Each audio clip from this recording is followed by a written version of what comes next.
Hi, நான் மேகலா. இழந்த சொத்தை திரும்ப பெறதுக்கு வராகி அம்மா வழிபாடு செய்யலாம். சொத்துனால கோர்ட்டு கேஸுன்னு அலைகிறவங்களும் இந்த வழிபாடு செய்யலாம். இந்த வழிபாடை 8 வளர்பிறை பஞ்சமி திதி அன்னைக்கு மட்டும் வழிபாடு செய்யணும். வழிபாடு செய்கிறவங்க மஞ்சள் கலர் ஆடையை அணிஞ்சிட்டு தான் வழிபாடு செய்யணும்.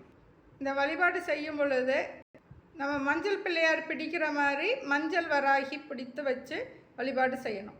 தீபம் ஏற்றுறதுக்கு 9 அகல் விளக்கு எடுத்து அந்த அகல் விளக்கு மேலே 9 நெல்லிக்காய் வச்சு மேலே நல்லாவே கட் பண்ணிவிட்டு இழுப்பெண்ணெய் ஊற்றி திரி போட்டு தீபம் ஏற்றணும்.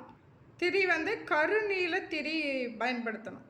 வராகி அம்மா மந்திரத்தை 108 தடவை சொல்லி வழிபாடு செய்யணும். 108 தடவை சொல்லும் பொழுது 108 கொத்தமல்லி விதை எடுத்துக்கணும். அதாவது தனியாக பொடின்னு சொல்லுவோம்ல, அந்த அது முழு கொத்தமல்லி விதை இருக்கும். அந்த விதை 108 எடுத்துட்டு இரும்பு விளக்கில் பச்சை கற்பூரம் வச்சு வராகி மந்திரத்தை 108 தடவை சொல்லி ஒவ்வொரு மந்திரம் சொல்லும் பொழுதும் ஒவ்வொரு விதை போட்டு 108 தடவை சொல்லி அந்த கொத்தமல்லி விதையை எரிக்கணும். இப்படி 8 வளர்பிறை பஞ்சமி வழிபாடு செய்தால் நம்ம இழந்த சொத்து மீண்டும் நம்மளுக்கு கிடைக்கும். எல்லோருக்கும் வராகி அம்மா ஆசி கிட்டட்டும். தேங்க்யூ.